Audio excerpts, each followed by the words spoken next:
Man ļoti patika pēdējais izaicinājums, tieši tā pareidalīja, jo, ja man sākumā tie kafijas kleksīši bija tādi, nevaru saprast, kas tur ir un ko ar viņu tagad darīt, un nekas man tur nesanāk, un tā tad pēdējie man jau bija ļoti precīzi atspoguļoja tieši to, kas man tajā dienā notiek, un līdz pat principā tu no rīta uzzīmē un vakarā tev jau piepildās, un tu redzi visu, kas tev, tajā dienā vispār ir svarīgs. Un otrs pozitīvais moments bija tas, ka visur apkārt sāc kaut kā vairāk redzēt, kaut kā attīstās tava tā redzēšana uz visām lietām, fantāzija attīstās, iztēle, kaut kādus kokos tu redzi, kaut kādus dzīvniekus tu mākoņos, tas ir pats par sevi, protams, saprotams, zālē un uz sienas un uz tapetēm un visur, kur tik tu kaut ko sāc redzēt. Tādā ziņā man bija daudz vieglāk uzreiz tie papildu zīmējumi, kas man radās. Tie bija tieši tas efekts, ka es attīstīju to savu redzēšanu,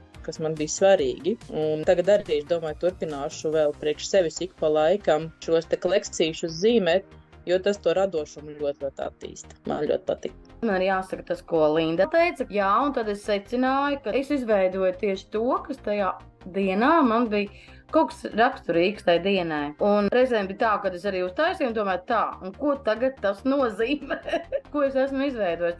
Tur tā dziļā doma ir iekšā, ne jau vēl. Man ir sanācis tieši tāds dzīvnieciņš vai tas personāžs. Tā. Radošās terapijas grupa dod pašapziņu, iedod to pacēlumu pašam sevī. Ne tikai tas, ka tur ir tas grupas atbalsts un viss ir uz tā viena viļņa, bet tu notici tam, ka tu vari, ka tu dari un tu esi pats par sevi ļoti, ļoti audz. Es teiktu tā, ka es esmu kļuvusi stabilāka, pašpārliecinātāka, un es sāku saprast to, ko es gribu, jo reizēm tas ir ļoti, ļoti grūti.